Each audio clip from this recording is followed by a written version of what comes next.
Bir musulmonning boshiga og'ir musibat tushgan vaqtda qo'lidan kelganicha cho'ntagidagi bor pulini ehson qilib, shu insonga qo'li bilan, tili bilan yordam berishga shoshiladigan musulmonlarim, assalomu alaykum, salomatmisiz? Biz mana shu vaqtgacha 4 yil davomida faqat Koreya davlatidagi musulmonlarga yordam berib kelyapmiz. Yonimizdagi yaxshi insonlar bilan maslahatlashib, endilikda Qozog'iston Respublikasidagi og'ir ahvolda qolgan birodarlarimizga ham yordam berishni o'zimizga maqsad deb bildik. Va aynan bugungi bizning ehsonimiz Qozog'iston Respublikasi Turkiston viloyati Tulabi tumani Xonoriq qishlog'ida yashovchi yosh oila Adhambek Shazimov, Fazilat Shazimovalarga bo'ladi.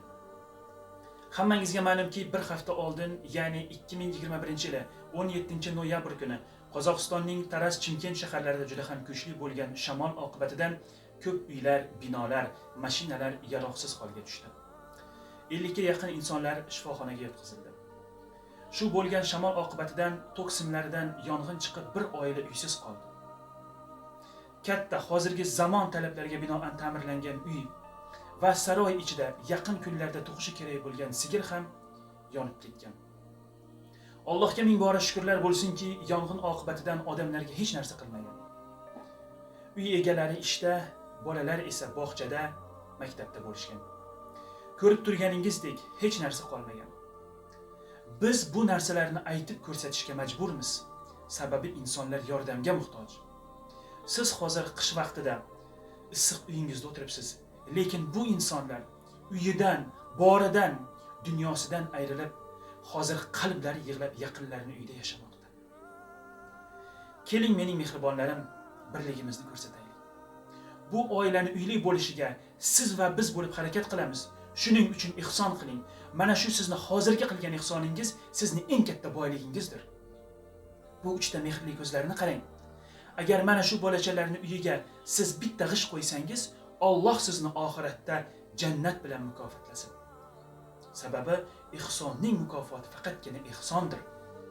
Alloh shunday og'ir sinovni hech kimning boshiga ko'rsatmasin. Pulim ozgina deb ihson qilishdan hech ham uyalmang.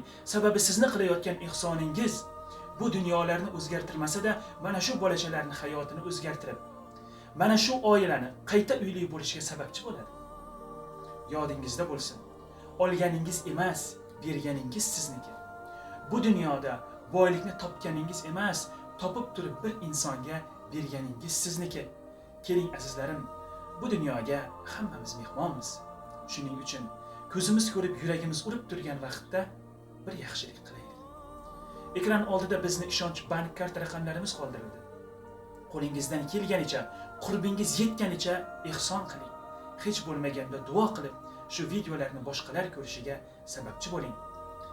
Bu dunyo imtihonli dunyo. Siz u bizni nimalarga o'rgatib, nimalardandir qaytaradi. Barchangizni shu oilaga ihson qilishga chaqiraman. Bu insonlar chin ihson egalaridir. Befarq bo'lmaysiz degan umiddaman azizlar.